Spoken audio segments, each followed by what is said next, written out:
Sa VIP access lane ng Ninoy Aquino International Airport, isang purong puting pribadong medical jet ang kalalapag lang ng may katatagan.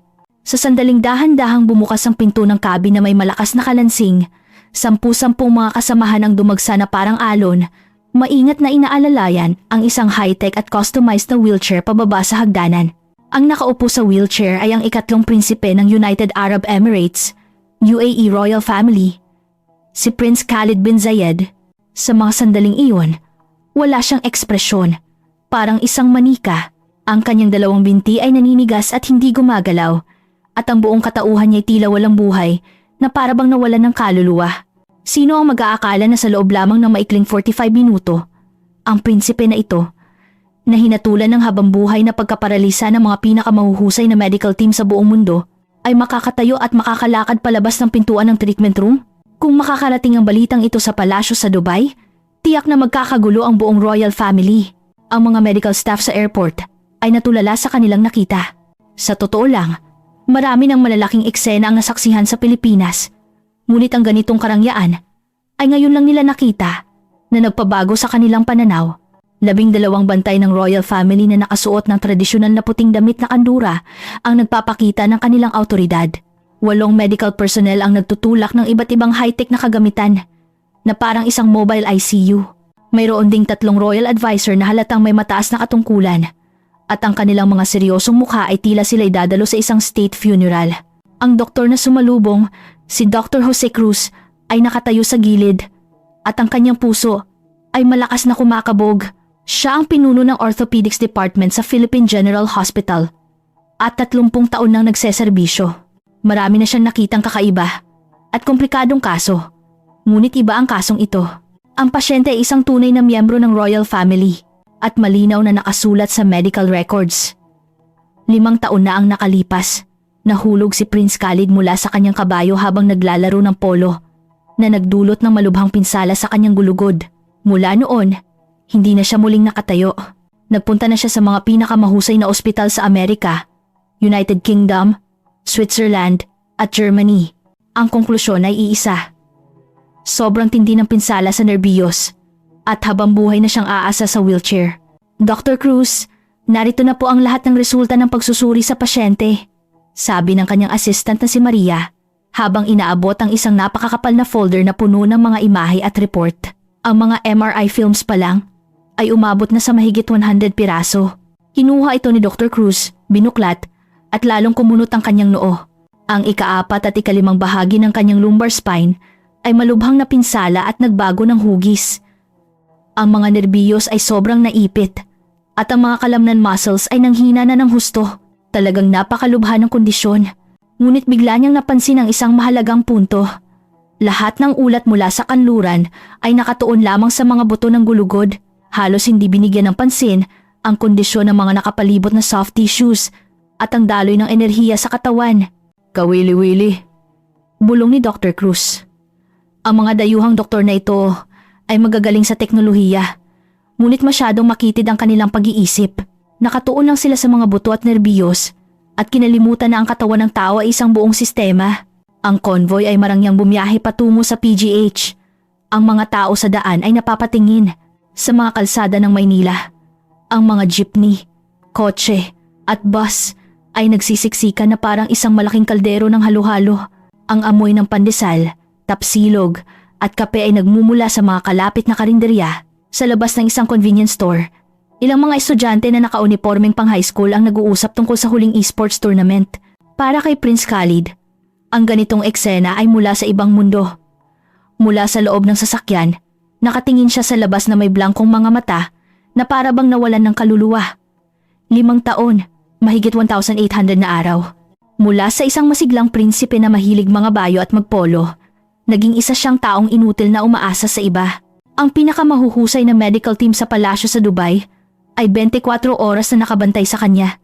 Bilyon-bilyong halaga ng mga imported na gamot at therapy ang ginastos, ngunit ang kanyang mga binti ay nanatiling walang pakiramdam. Para mapagaling siya, halos lahat ng sikat na doktor sa buong mundo ay ipinatawag na ng kanyang ina, ang Reyna. Nabalitaan nilang may isang magaling na spine surgeon sa Amerika, kaya agad silang lumipad doon at nanatili ng 3 buwan. 2 malalaking operasyon ang ginawa Ngunit wala pa ring nangyari. Sa pinaka-advanced na rehabilitation center sa United Kingdom, nanatili siya ng kalahating taon. Araw-araw na sumasailalim sa iba't ibang physical therapy, ngunit umuwi pa rin siyang naka-wheelchair. Isang propesor ng neurosurgery sa Germany ang umiling na lang matapos tingnan ang kanyang mga film, sinasabing imposible nang bumalik ang kanyang mga nerbiyos at wala ng pag-asa. Mahal na prinsipe, narito na po tayo sa ospital. Mahinang paalala ng pinuno ng mga bantay. Ang VIP treatment center ng PGH ay matagal nang nakahanda. Ang privacy at profesionalismo ay nasa pinakamataas na antas. Si Dr. Cruz at ang kanyang team ay naghihintay sa pasukan. Bukod sa mga eksperto sa buto, kasama rin sa team ang isang acupuncturist at mga rehabilitation therapist na nagsasanay din ng tradisyonal na hilot. Welcome sa Pilipinas, mahal na Prinsipe Khalid. Bati ni Dr. Cruz sa matatas na Ingles. Pagkatapos, ipinasali niya. Gagawin namin ang lahat ng aming makakaya upang tulungan kayong makatayong muli. Bahagyang tumango si Khalid, ngunit nanatiling malamig ang kanyang mukha. Sa totoo lang, matagal na siyang nawalan ng pag-asa. Ang pagpunta niya sa Pilipinas ay dahil lamang sa pamimilit ng kanyang ina. Narinig ng Reyna mula sa isang kaibigan na gumaling sa Pilipinas na ang serbisyong medikal dito ay napakahusay, lalo na ang pagsasanib ng kanluranin at silanganing medisina na nakagawa na raw ng maraming himala. Mahal na prinsipe, maaari ko po ba kayong suriin muna? Magalang na tanong ni Dr. Cruz habang nakayuko. Sa loob ng maliwanag na examination room, sinimula ni Dr.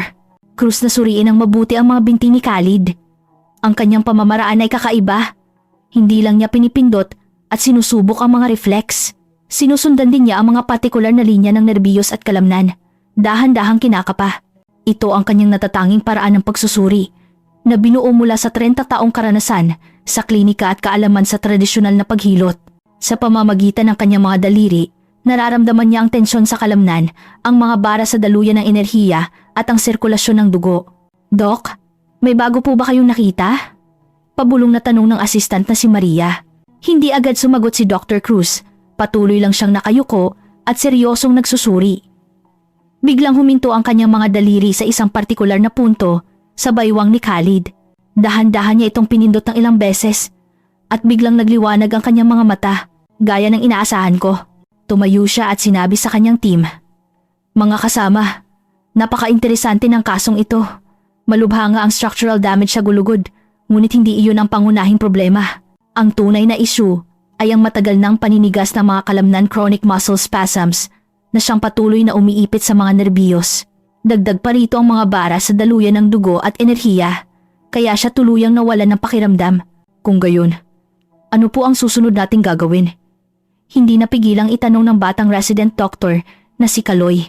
Una, kailangan nating lubusang paluwagin ang mga malalalim na kalamnan para maalis ang pressure sa mga nerbiyos. Pagkatapos, bubuksan natin ang mga daluyan para maibalik ang sirkulasyon ng dugo at enerhiya. Kalmadong paliwanag ni Dr. Cruz. Ngunit alam ng lahat ng naroroon na madaling sabihin ito, ngunit napakahirap gawin. Isinali ng interpreter ang sinabi ni Dr. Cruz kay Khalid at sa Royal Medical Team. Ang mga dayuhang doktor na blonde at may asul na mga mata ay nagkatinginan. Isa sa mga pangunahing doktor ang hindi na napigilan at nagsalita. Professor Cruz, sa buong paggalang, 5 taon na ang pinsala ng mahal na prinsipe. Ganoon kalubha ang nerve damage. Posible pa po ba talagang maibalik ito? Ngumiti si Dr. Cruz. Kung purong kanluraning medisina ang pagbabatayan, mahirap nang intindihin. Ngunit sa aming holistic na pananaw, tinitingnan namin ang kabuuan ng katawan. Ang katawan ng tao ay hindi isang malamig na makina. Hindi pwedeng tingnan lang ang isang bahagi. Ang nervous system ay may pambihirang kakayahang mag-regenerate. Kailangan lang mahanap ang tamang paraan. At ang himala ay maaaring mangyari anumang oras. Magsasalita pa sana ang dayuhang doktor, ngunit pinigilan siya ng royal advisor. Tumingin ang advisor kay Dr. Cruz at sinabi, Dr. Cruz, naglakbay ng malayo ang mahal na prinsipe dahil naniniwala kami sa kakayahan ng Pilipinas. Pakiusap, gawin ninyo ang lahat. Ano man ang maging resulta, habang buhay kaming magpapasalamat. Kung gayon, simulan na natin, sabi ni Dr. Cruz. Humarap siya kay Maria at nag-utos. Maria, ihanda mo ang mga acupuncture needles at ang massage bed. Kaloy, kunin mo ang mga herbal na gamot ayon sa reseta ko. Biglang naging tensyonado ang kapaligiran sa treatment room. Maingat na inilipat si Khalid sa isang espesyal na kama. Matapos maghugas ng kamay, sinimula ni Dr. Cruz ang unang bahagi ng therapy. Ang kanyang teknik ay pinaghalong tradisyonal na hilot, modernong physical therapy, at osteopathy. Bawat galaw ay tiyak at ang lakas ay tamang-tama. Mahal na prinsipe, maaring makaramdam kayo ng kaunting kirot at ngalay. Normal lang po iyan. 5 taon nang naninigas ang inyong mga kalamnan at ngayon ay unti-unti nating paluluwagin ang mga iyan. Nagtiimbagang si Khalid at nagsimulang mamuo ang pawis sa kanyang noo. Sa totoo lang, matagal na niyang hindi naramdaman ang ganitong sensasyon. Sa loob ng 5 taon, ang kanyang mga binti ay parang kahoy. Ngayon, bigla siyang nakaramdam ng sunod-sunod na kirot at ngalay na ikinagulat at ikinatakot niya. Dok, nagsisimula ng kumibot ang mga kalamnan niya. Tuwang-tuwang sigaw ni Maria. Magpatuloy tayo. Mahinahon ang boses ni Dr. Cruz at hindi natinag ang kanyang mga kamay. Alam niyang ito na ang kritikal na sandali. Makalipas ang 10 minuto, natapos ang yugto ng paghilot. Kinuha ni Dr. Cruz ang mga esterilisadong karayom at nagsimulang mag-acupuncture sa baywang at mga binti ni Khalid. Bawat punto ay maingat na pinili. Pinagsasama ang mga tradisyonal na meridian points at mga modernong nerve trigger points na natuklasan sa anatomy. Juan Tiao, Yang Lingquan, Zhu Sanli. Binabanggit ni Dr. Cruz ang pangalan ng mga acupoints habang naglalagay ng karayom. Ang mga puntong ito ay direktang nagpapagana sa mga nerbiyos at nagpapanumbalik ng daloy ng dugo at enerhiya. Matapos ilagay ang mga karayom, ikinonekta niya ang mga ito sa isang electroacupuncture machine. Ang mahinang agos ng kuryente ay dumaloy sa mga karayom papasok sa katawan. Ginigising ang mga nerbiyos na 5 taon nang natutulog. Biglang naramdaman ni Khalid na may gumagapang sa kanyang binti na parang libo-libong maliliit na langgam. Magaling! Ibig sabihin, nagsisimula nang bumalik ang nerve conduction. Nasisiyahang sabi ni Dr. Cruz. Sa sumunod na 10 minuto, tanging ang ugong ng makina ang maririnig sa silid. Ang mga Royal Guard at medical team ay nasa labas, hindi makahinga sa kaba. Lumipas ang oras. Sinimulang tanggalin ni Dr. Cruz ang mga karayom, maingat na inoobserbahan ang reaksyon ni Khalid. Nang matanggal ang huling karayom, huminga siya ng malalim at sinabi kay Khalid, "Mahal na prinsipe, ngayon po, subukan ninyong igalaw ang hinalaki ng inyong kanang paa." Isinalin ito ng interpreter. Natigilan si Khalid. Pagalawin ang daliri sa paa? Sinubukan niya itong gawin ng hindi mabilang na beses sa loob ng 5 taon, ngunit ni minsan ay hindi siya nagtagumpay. Tumingin siya sa kanyang paa na may halong pag-aalinlangan. "Subukan ninyo. Huwag kayong mag-alala." Paghihikayat ni Dr. Cruz. Huminga ng malalim si Khalid, itinuon ang buong isip sa kanyang kanang paa. At pagkatapos, nangyari ang himala. Ang hinalaki ng kanyang kanang paa ay bahagya, ngunit malinaw na gumalaw. Kahit maliit lang ang paggalaw, talagang gumalaw ito. "Diyos ko!" Sigaw ng Royal Advisor sa tabi. Gumagalaw ang daliri niya. Totoong gumagalaw. Biglang nagkagulo ang buong silid. Lahat ay lumapit. Ang mga dayuhang doktor ay nanlaki ang mga mata. Sila ang gumawa ng pinakakumpletong pagsusuri at nagkakaisang nagsabing imposibleng gumaling pa siya. Pero ngayon, sa loob lang ng 45 minuto, gumalaw na ang kanyang daliri. Si Khalid mismo ay tulala. Biglang namula ang kanyang mga mata. Sa loob ng 5 taon, ito ang unang pagkakataon na naramdaman niyang buhay pa ang kanyang mga binti. Ang pakiramdam na ito ay bumuhos sa kanyang damdamin. "Huwag po muna kayong masyadong maging emosyonal. Magpatuloy tayo." Napakakalma ni Dr. Cruz. "Mahal na prinsipe, ngayon, subukan niyong iangat ng bahagya ang inyong kanang binti." Nagtiimbagang si Khalid. Ginamit ang lahat ng kanyang lakas. At ang kanyang kanang binti, nagsimulang manginig at umangat kahit ilang sentimetro lang. Lahat ng naroroon ay napigil ang hininga. Saksi sa makasaysayang sandaling iyon. Napakagaling. Mas mabilis ang paggaling kaysa sa inaasahan ko. Ngayon, kailangan nating patatagin ito at hayaang maalala ng mga kalamnan ang kanilang dating gawain. "Dr. Cruz, ito hindi ka panipaniwala," sabi ng dayuhang doktor na may paghanga sa kanyang mukha. "Paano ninyo ito nagawa?" "Binago nito ang aming buong pagkaunawa sa pinsala sa gulugod." Ngumiti ng may kababaang loob si Dr. Cruz. "Hindi lang ito gawa ko. Ito ang tagumpay ng pagsasanib ng kanluranin at silanganing medisina.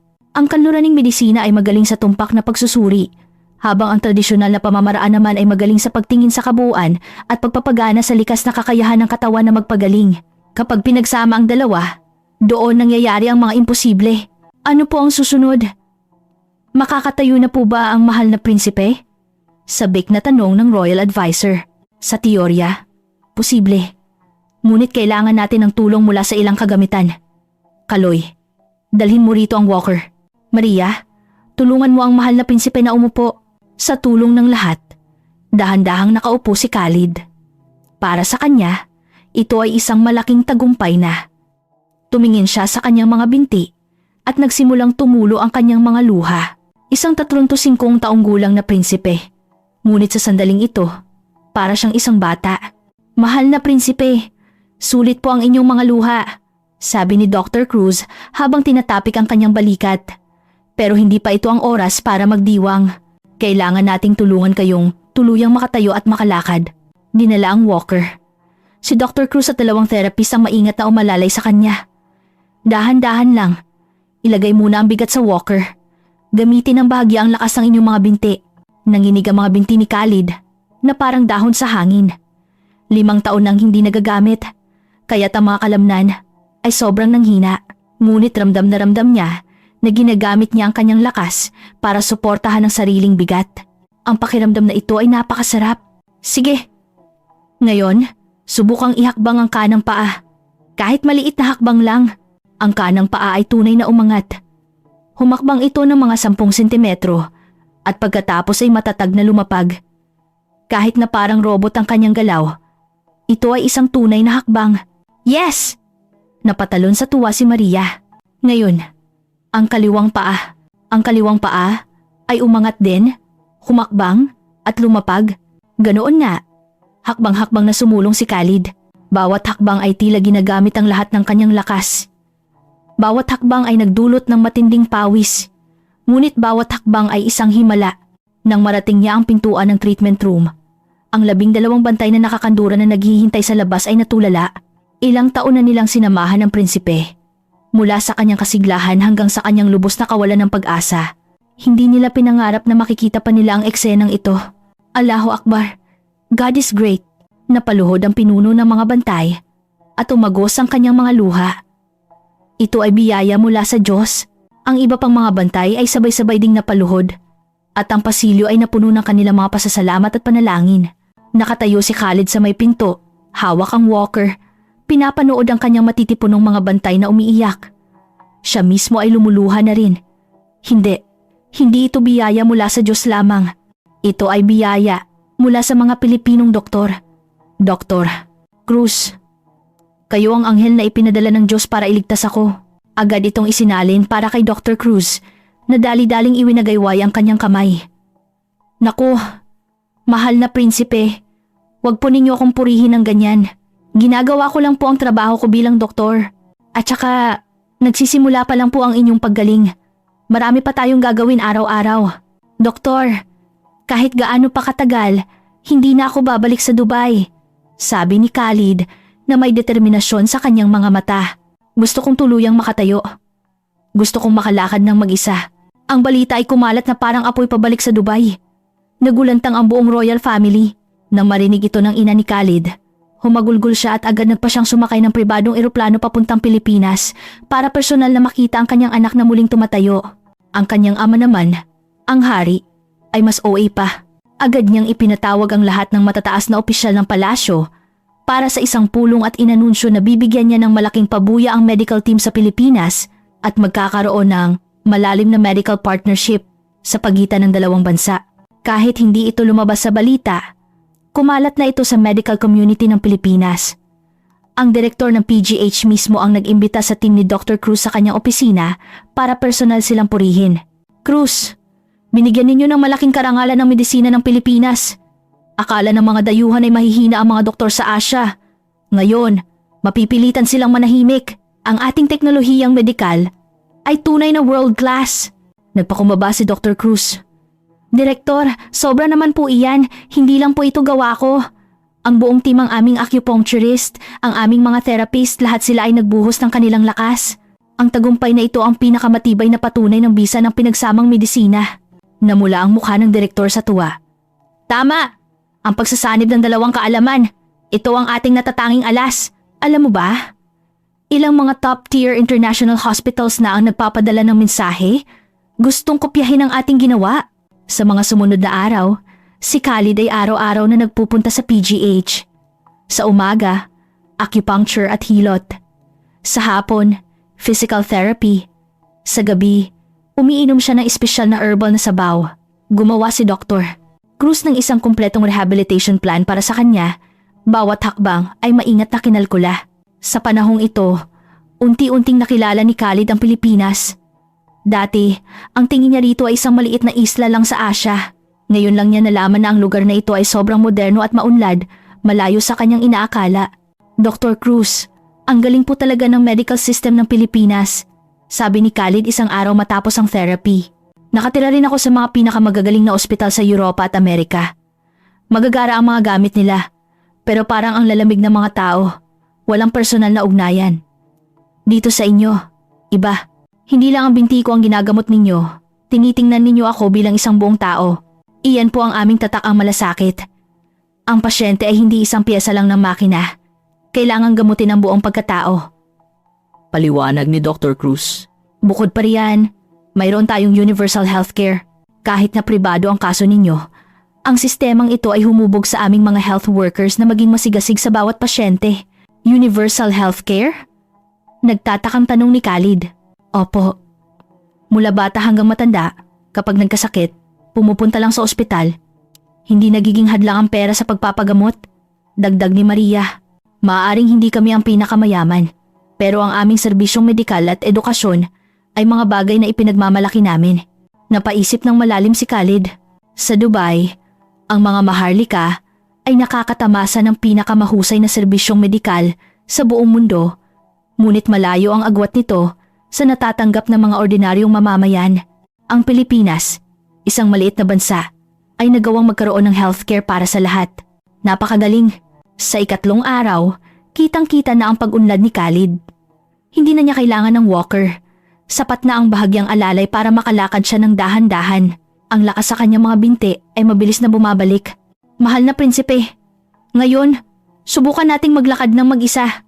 Kaya ko na po ba talaga? Tuwa at kaba ang nararamdaman ni Khalid. Mas mabilis po kayong gumagaling kaysa sa inaasahan ko. Naniniwala akong kaya ninyo. Pagbibigay lakas ni Dr. Cruz. Sa loob ng rehabilitation room, nakatayo si Khalid sa pagitan ng mga parallel bars. Dahan-dahan niyang binitiwan ang mga kamay. Bahagya siyang nawala ng balanse, ngunit agad ding nakabawi. Ang kanyang dalawang binti, bagamat nanginginig pa, ay kinaya ang bigat ng kanyang buong katawan. Magaling. Ngayon, humakbang kapasulong. At ganoon nga. Hakbang-hakbang siyang sumulong. Walang anumang tulong, gamit lamang ang sariling mga binti. Bagamat hindi pa perpekto ang kanyang paglakad, tunay siyang naglalakad ng mag-isa. Nakakalakad na ako! Nakakalakad na ako!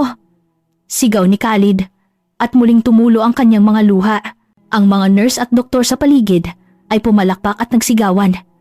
Isang taong hinatulan ng habambuhay na pagkaparalisa, ngunit sa loob lang ng 3 araw ay nakakalakad na. Ito ay isang himala sa kasaysayan ng medisina. Nang dumating ang balita sa Dubai, ipinalabas ito sa national television. Hindi man pinangalanan kung sinong prinsipe, alam ng lahat sa loob ng palasyo kung sino iyon.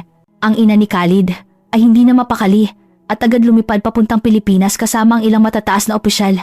Sa ika-5 araw, pagbaba ng reyna sa eroplano at pagdating sa PGH, ang nakita niya ay ang kanyang anak na nakatayo sa may pintuan para salubungin siya. Hindi naka-wheelchair, kundi tunay na nakatayo. Dahan-dahang lumakad si Khalid palapit sa kanya. Bagamat medyo naninigas pa, kitang-kita na mag-isa siyang naglalakad. Ang reyna ay humagulgol at niyakap ng mahigpit ang kanyang anak. 5 taon. 5 taon niyang pinanood ang kanyang masiglang anak na maging isang inutil. Ngayon, sa loob lang ng ilang araw sa Pilipinas, bumaliktad ang lahat. Salamat sa Diyos. Salamat sa Diyos. Panalangin ng reyna sa wikang Arabo. Pagkatapos ay humarap siya kay Dr. Cruz at yumuko ng 90 degrees. Dr. Cruz, iniligtas ninyo ang aming buong pamilya. Kayo ang aming tagapagligtas habang buhay. Agad siyang inalalayan ni Dr. Cruz. Mahal na Reyna, trabaho ko lang po ito. At saka, kailangan pa pong magpatuloy sa pagsasanay ni Prince Khalid. Kahit gaano katagal, kahit gaano kamahal, handa kaming maghintay, sabi ng Reyna na may luha sa mga mata. Dito lang mananatili si Khalid sa Pilipinas hanggang sa siya'y tuluyang gumaling. Sa mga sumunod na araw, nagpatuloy si Khalid sa kanyang sistematikong pagpapagaling. Bukod sa araw-araw na acupuncture, hilot at physical therapy, tinuruan din siya ni Dr. Cruz ng mga ehersisyo sa paghinga at simpleng tai chi para matulungan siyang mas makontrol ang kanyang katawan. Ang mga silanganing pamamaraan na ito ay napakahusay, sabi ni Khalid. Nararamdaman ko ang daloy ng enerhiya sa loob ng aking katawan. Iyan ang tinatawag naming chi o daloy ng dugo at enerhiya, paliwanag ni Dr. Cruz. Sa matagalang pagsasanay nito, mas bibilis ang iyong paggaling at tataas ang pangkalahatang kalusugan mo. Naging interesado si Khalid sa tradisyonal na medisina. Tinanong niya si Dr. Cruz, bakit hindi ako nagamot ng napakaraming magagaling na ospital sa Europa at Amerika pero kayo ay nagtagumpay? Hindi ito usapin kung sino ang mas magaling, kundi sa pagkakaiba ng pananaw, sagot ni Dr. Cruz. Ang kanluraning medisina ay tinitingnan ng tao bilang mga hiwa-hiwalay na bahagi. Sa kaso mo, nang makita nilang naputol ang koneksyon sa nerbiyos, hinatulan ka na nila. Sa aming pananaw, nakita namin na barado ang daloy ng enerhiya at maaari itong dahan-dahang buksan sa pamamagitan ng acupuncture at mga halamang gamot. Kaya pala, naintindihan ni Khalid. Ang pagsasanib ng dalawa ang pinakamabisa. Tama, tango ni Dr. Cruz. Gagamitin natin ang tumpak na pagsusuri ng kanluran, tulad ng MRI. Ngunit sa paggamot, mas banayad at mas kumpleto ang tradisyonal na pamamaraan. Ang pagsasama ng dalawa ang pinakamalakas. Sa pagtatapos ng ikalawang linggo, si Khalid ay nakakalakad na ng mag-isa. Nagsimula na siyang sanayin ni Dr. Cruz sa pag-akyat baba ng hagdanan at pagtayo sa isang paa habang nasa ospital. Lubusan niyang minahal ang Pilipinas. Ang mga doktor at nurse ay napakabait at profesional. Hindi siya tinatrato ng espesyal dahil lang isa siyang prinsipe. Maria, ganito ba talaga kababait ang mga Pilipino? Tanong ni Khalid. Naku, mahal na prinsipe. Baka po lumaki ang ulo namin. Nahihiyang sagot ni Maria. Pero totoo po, masayahin at palakaibigan ng mga Pilipino. Bukas ang aming lipunan pero pinapanatili pa rin namin ang pagiging magalang at mapagmahal sa kapwa. Narinig kong sikat ang mga street food ninyo. Kapag kaya ko nang maglakad-lakad, dalhin mo ako roon. Siyempre po, ang daming pagkain doon at mura pa. Tuwang-tuwang sabi ni Maria. Sa ikatlong linggo, dinala ni Dr. Cruz si Khalid sa isang parke malapit sa PGH. Ang target natin ngayon ay 1 kilometrong paglalakad. Habang naglalakad, nakita ni Khalid ang mga matatandang nag-e-ehersisyo, may nagta-tai chi, may nag-aerobics. Lahat ba ng matatanda rito ay ganyan ka-healthy? Tanong niya. Opo, at dahil sa universal healthcare, hindi sila natatakot magpagamot, kaya mahaba ang buhay nila. Matapos ang 1 kilometro, pagod na pagod si Khalid ngunit masayang masaya. Ito ang unang beses sa loob ng 5 taon na nakapaglakad siya ng ganoon kalayo gamit ang sariling mga paa. Mahal na prinsipe, anunsyo ni Dr. Cruz. Ang paggaling mo ay mas mabilis pa kaysa sa nakasulat sa mga aklat. 2 linggo pa at maaari ka nang mamuhay ng normal. Sa gabi bago ang kanyang pag-alis, nag-anyaya ang ina ni Khalid sa isang marangyang hapunan sa isang 5-star hotel. Inimbitahan ng buong team ni Dr. Cruz at ang mga pinuno ng PGH. Doon, inanunsyo ng Reyna na magtatatag ang kanilang royal family ng isang medical foundation sa Pilipinas para suportahan ang pananaliksik sa pinagsamang medisina. Tumayo si Khalid. Ito ang unang pagkakataon sa loob ng 5 taon na nagsalita siya sa publiko habang nakatayo. 5 taon na ang nakalipas, hinatulan ako ng mga doktor sa kanluran ng habambuhay na pagkaparalisa. Akala ko, tapos na ang buhay ko. Ngunit binigyan ako ni Dr. Cruz ng pangalawang buhay. Sa loob lamang ng 3 linggo, nakatayo na ako. Sasabihin ko sa buong mundo, ang Pilipinas ay hindi isang atrasadong isla. Nandito ang ilan sa mga pinakamahuhusay na teknolohiyang medikal at pinakamagagaling na doktor sa buong mundo. Nagpalakpakan ng lahat. Bago umalis, iginiit ni Khalid na pumunta sa isang lugar na may masasarap na street food. Dinala nila siya sa isang sikat na food park. Natulala si Khalid sa dami ng pagkain. Isaw, kwek-kwek, sisig, lechon. Sinubukan niya ang halo-halo. Napakasarap nito, sabi niya. Ang init ng pagtanggap ng mga tao ay lubos na nakaantig sa kanya. Sa Dubai, nabubuhay siya sa isang gintong hawla. Dito sa Pilipinas, naranasan niyang maging isang ordinaryong tao. Sa araw ng kanyang pag-alis, nagkaroon ng isang simpleng seremonya sa PGH. Niyakap ni Khalid si Dr. Cruz. Habang buhay kong aalalahanin ang kabutihan ninyo, hindi lang ninyo pinagaling ang aking mga binti. Ibinalik din ninyo ang kahulugan ng aking buhay. Sa airport, iginiit ni Khalid na mag-isang umakyat sa hagdanan ng eroplano. Bawat hakbang niya ay matatag at puno ng kumpiyansa. Mula sa pinto ng eroplano, lumingon siya, kumaway, at ngumiti ng mas maningning pa sa sikat ng araw. Ang larawang iyon ay naging viral sa buong mundo at tinawag na The Philippine Medical Miracle. Pagbalik sa Dubai, ang kwento ni Khalid ay naging bukang bibig. Inanunsyo ng kanyang ama ang isang malalim na medical partnership sa Pilipinas. Magpapadala sila ng mga doktor para mag-aral ng pinagsamang medisina. Si Khalid mismo ay naging abala. Nagsimula siyang mag-aral ng tradisyonal na medisina at araw-araw na nagsasanay ng mga ehersisyong itinuro sa kanya. Kalaunan, sa tulong ni Dr. Cruz, nagtayo sila ng isang world-class integrated medical center sa Dubai na naging sentro ng pag-asa para sa maraming pasyente. Si Khalid ay tuluyan ng bumalik sa dati muling nangangabayo, naglalaro ng polo, at dumadalo sa mga international conference. Sa bawat pagkakataon, binabanggit niya ang Pilipinas at pinasasalamatan ng mga doktor na nagbigay sa kanya ng pangalawang buhay. Ang kanyang kwento ay naging isang tulay na nag-ugnay sa dalawang magkaibang mundo. Ipinakita sa lahat ang kahusayan ng Pilipinas at dinala ang tradisyonal na medisina sa entablado ng buong mundo. Si Khalid, ang prinsipe na dating paralitiko, ay hindi lang muling tumayo, kundi naging simbolo ng himala, pag-asa at walang hanggang pasasalamat.